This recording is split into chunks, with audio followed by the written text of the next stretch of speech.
زکوٰۃ کے استعمال میں الگ الگ کیٹیگریز آتی ہیں.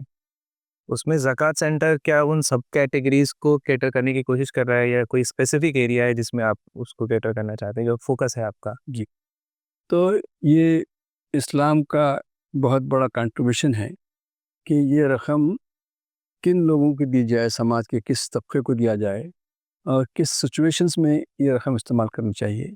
یہ کلیئرلی قرآن مجید نے 8 الگ الگ سچویشنز بتائے.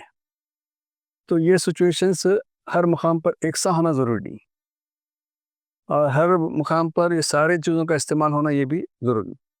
تو ہمارے فقہا نے کہا کہ زکوٰۃ انہی مدات میں استعمال ہونا چاہیے, مدات کو آپ چھوڑ نہیں سکتے ہیں. یہ حکم لمٹ جو قرآن نے لمٹ کر دیے تو ہم کو سیدھا سیدھا ماننا پڑے گا اسے, تو وہ لمٹ کے اندر ہے. اب اس کی پریارٹیز اور نمبر وہ کم زیادہ ہو سکتے ہیں. تو اس لیے انہی مدات میں ایک ہے کہ صاحب ایک مفلس ہے, ایک انتہائی غریب آدمی جو کچھ نہیں کر سکتا ہے یا کر سکتا بھی ہے تو اس کو سپورٹ کی ضرورت ہے. تو یہ فکس ہے, قرآن نے فکس کیا ہے تو اس کو ہم دیتے ہیں.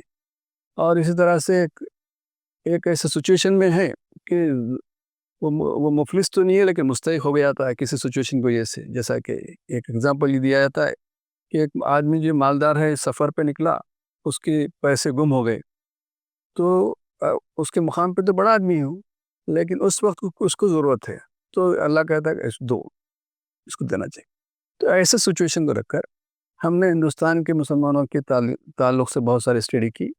تو 3 کور ایریاز ہم کو معلوم. تو ایک کور ایریا ہے کہ مسلمان مسلسل وہ غربت کی طرف نیچے اتر رہے ہیں, اور ان کی واپسی کا طریقہ ان کی معاشی ایک نظام میں ان کو پہنچانا ہے.